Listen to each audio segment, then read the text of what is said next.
Hello, guys. Hope you're doing well. This is TJ, and you're listening to Beyond the Ring podcast. And welcome to my review of this week's Ring of Honor show.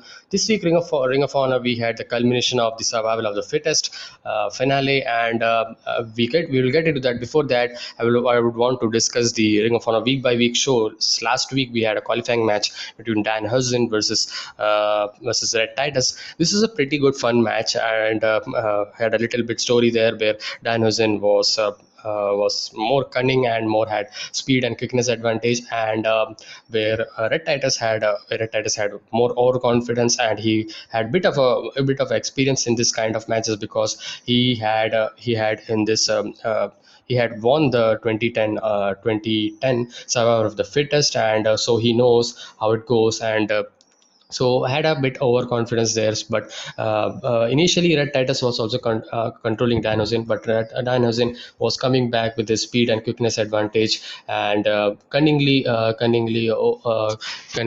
escaping from his offense, and kind of creating a troublesome for the Red Titus, and it was a good test for Red Titus, where he was pushed further by Dan Hudson, but Red Titus got the victory via his strength and power advantage that he possesses, that aggressiveness that he has, and which Dan Hudson isn't having, and because he's a small guy in his looks, and but commentators actually said that he had the experience as well, but that doesn't played well here, and Red Titus actually got the victory via the camel clutch, and swing. He actually in the last moments we saw a swinging full Nelson roll up in rolling like circling him around and into the camel clutch, applied it, and it was done for Dan Hudson. A pretty good fun match, pretty good fun qualifying match. So now we get into the this week's Ring of Honor show. We had first match, which was between Dutch versus Matt Taven, a singles match. I am not into this story that much because the OGK and the Bateman team, Rattis team had their thing going on since 19th anniversary, because they had the match with uh, I think it was against. I don't remember I think it was against Vincent. Yeah, Vincent match was there. So how the hell is Bateman actually with Dutch right now? I mean, they actually attacked him last week. They didn't focus about anything. He was there because, and Matt Taven versus Dutch. This was okay match, not a very good match, as Dutch was the mostly he was had the offense on Matt Taven, because he was a big guy. He was no selling all the things that Matt Taven actually threw him. Matt Taven actually got some the Suicida and Topic on Rido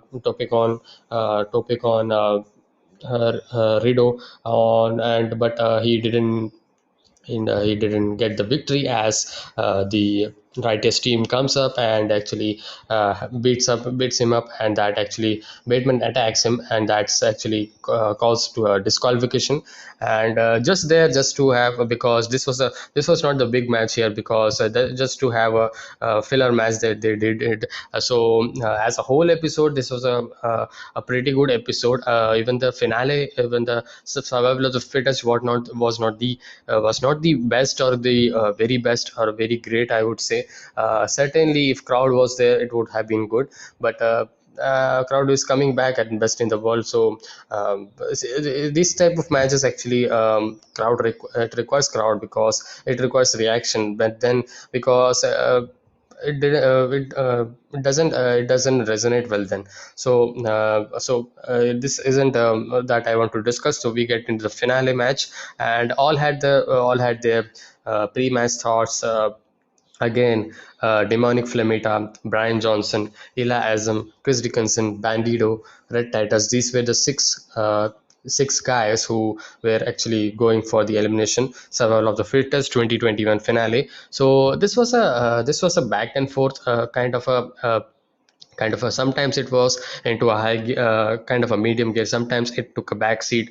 It had parts, and I mean Brian Johnson Eliasm was good, as well as Brian Johnson Chris Dickinson combination was good. And Bandido also had some good performance, but he was taken over by Demoni Flamita, because Flamita actually was eliminated first, and he viciously attacked Bandido with a chair on the top, and he hits him viciously. And his friend comes up to help him, and having giving him confidence. So that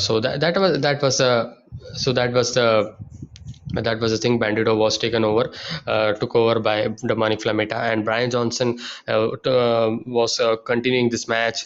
And that time it actually took a backseat, this match, but it was certainly a good, fun main event, a good fun finale, I would say. In the end, it actually it was very entertaining, because Chris Dickinson, Bandido, and Eliasm in the finalists, were the final three guys.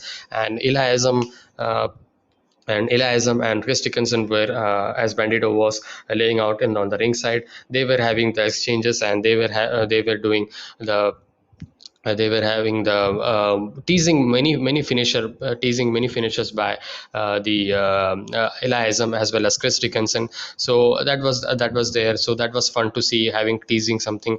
And that process, Titus blocks the process and hits a drop kick. And in the end, we saw the uh, Bandito actually was in the ring with Chris Dickinson and Eliasm. Actually, they didn't mention about Eliasm, but I know that Eliasm was there. So Bandito and Chris Dickinson was exchanging. And Eliasm comes up. Eliasm actually pulls over Bandito, and then Eliasm, Chris Dickinson had their mix, and they were doing the stuff, and they were having great moments, I would say. And they actually have some fist drop, some fighting back, some fighting spirit, forearms, Tower of London, process neck breaker, but Isam rolls outside. And then Johnson gets a roll up on Titus for two. So there were many good near falls, I would say. And in the end, we saw Johnson actually taking over, clotheslining him the top, followed by a lariato. And Titus blocks the process and hits the drop kick. Big boot in the corner by Titus. He goes up and top and knees him the side for a 3 count. And that was it. Brian Johnson was out by a pinfall. And then Dickinson actually come about. And in the end, as I said, Bandito sets Azam up, hits X knee, and he can't hit the 21 plex. So that was a good selling.